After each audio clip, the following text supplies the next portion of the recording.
Siyempre, isipin ng mga magnanakaw, i-impeach nila ako or whatever, papasipa nila ako, kakasuhan nila ako, o ganito, ganyan.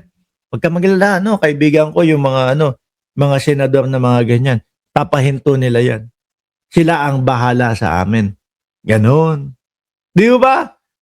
Yung kay Sara Duterte na, ganun ginawa, hindi na hindi na natuloy, di ba? Ganyan ho. Lalakas ang loob ng mga yan, mga bossing. Naku, nandito na pala yung pisang ko. Madalas naman sa replay na rin ako nakakanood. Basta kapag kadaan ko diyan sa Singapore, kakainin ko lang lahat yan, ha? Yung ipapakain mo, ihahanda mong mga pandesal at yung mga kayatos. Game! Ngayon, mga kababayan, dito. Nakakagulo na yung message. Si Atty. Lorna Capuna naman po, mga bossing. Pansin niya po, doon sa mga abogado, mga dumidepensa, sa vice-presidente, mga bossing, ay gulo-gulo na sila. Di ba? Basta iwan mo sa akin ang sunglasses mo, pinsan. Ha? Naku po, uy. Oo. Sige, basta ipakain mo sa akin lahat dyan. Game. Parang nagkakagulo na yung messaging nila sa defense team, no? Because from what we've heard, sabi ni Attorney Poa, in an interview, sabi niya, we are ready to go to the Senate. Ako narinig ko na naman, if we go to the Senate, sandali, dati ready na kayo, ngayon parang hindi pa kayo, siguro. Ganyan naman yung mga yan. Miski ho doon sa mga DDS, ang lagi nilang sinasabi sa mga DDS, handa kami na ipaliwanag lahat ito doon sa tamang lugar, doon sa tamang lokasyon. Di ba? Which is, ang tinutukoy ho nila, mga kababayan, wala pong iba, kundi yung Senado. Tapos, kamukat-mukat mo,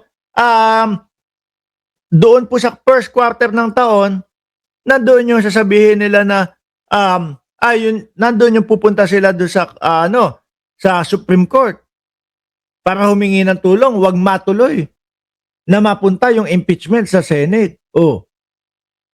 Kaya kung ikaw, followers ka nila, ang hirap ng sitwasyon nyo. Sa totoo lang ho, hindi mo alam kung ano papaniwalaan dyan.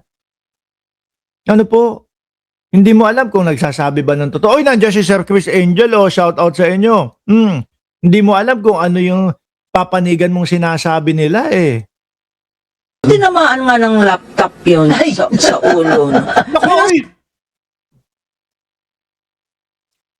Totoo ba yung kumakalat na yun, mga kababayan, na issue? Kasi hindi ko pinapatulan no? Hindi ko pinapatulan.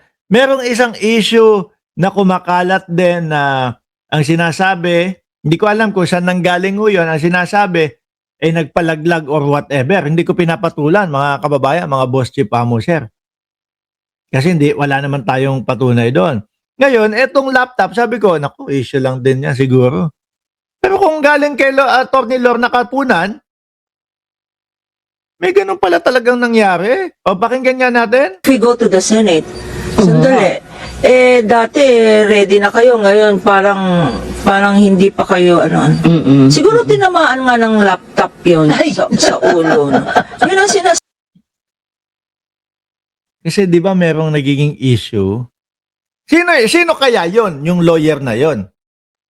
Kung totoo man yung sinasabi na binato ng MacBook, mga kababayan, sinong lawyer yun?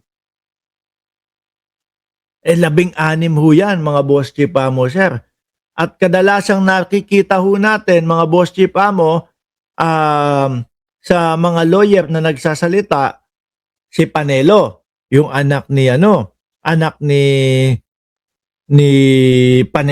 Panelo. Di ba? Tsaka, itong si Michael Poa. Sabi ni Annalyn Ando, totoo po yung Boss Mark, another laptop na naman ang nasayang, no? Yung mukhang kami ang muka, yung mukhang kami ang muka. Sino? Walang binanggit kung sino. So ngayon, tuloy pa natin. Sige, pakinggan pa natin. Yun ang sinasabi ng trolls di ba? So, hindi natin alam. Wag na lang tayong sayang lang ang load ng cellphone nyo. Di ba? Pag ganyan. Tapos may nakita pa ho ako sa isa, mga kababayan. Ito, hindi naman po mismo si Atty. Claire Castro ang nag-post nito, mga boss chief amo, sir. Kundi yung mga supporter niya na sumusuporta sa kanya para patakbuhin si Atty. Claire Castro sa Senado. Sabi, Inday Lustay, hashtag, dahil sa inis niya sa kanyang abogado, binato ni Inday yung black eye inabot ni sino kaya? May idea ho kayo, mga kababayan? Sabi ni AJ Suarez kala ko si si congressman no? POA for the win daw si POA. Bagay ang hirap po ng sitwasyon nila, mga kababayan. Hilong-hilo, litong-lito na ho sila, mga boss chief amo, sir. Hanggang ngayon po wala pa din ho tayong nakikita na mga depensa nila, mga bossing. Ano?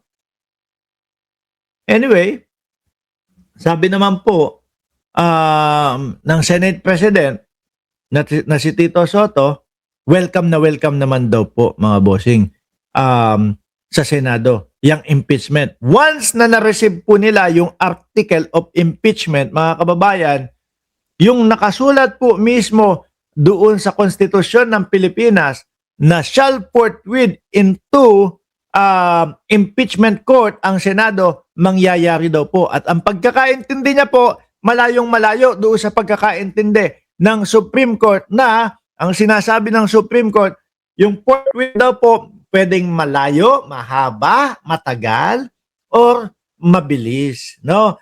Kaya ano naman daw po, kay Senate President Tito Soto, ang forthwith daw po ay the following day. Susunod na araw. Pagka inabot yung article of impeachment ngayon, bukas na bukas, ang Senado ay impeachment court na agad-agad. Kaya po umuugong yung mga balibalita na ikukup daw po o ikukudeta daw po para matanggal at maalis sa pwesto si Tito Sen, mga kababayan. Ako halata na kayo niyan, mga DDS, mga senators, kapag kaganyan pa ang inyong ginawa.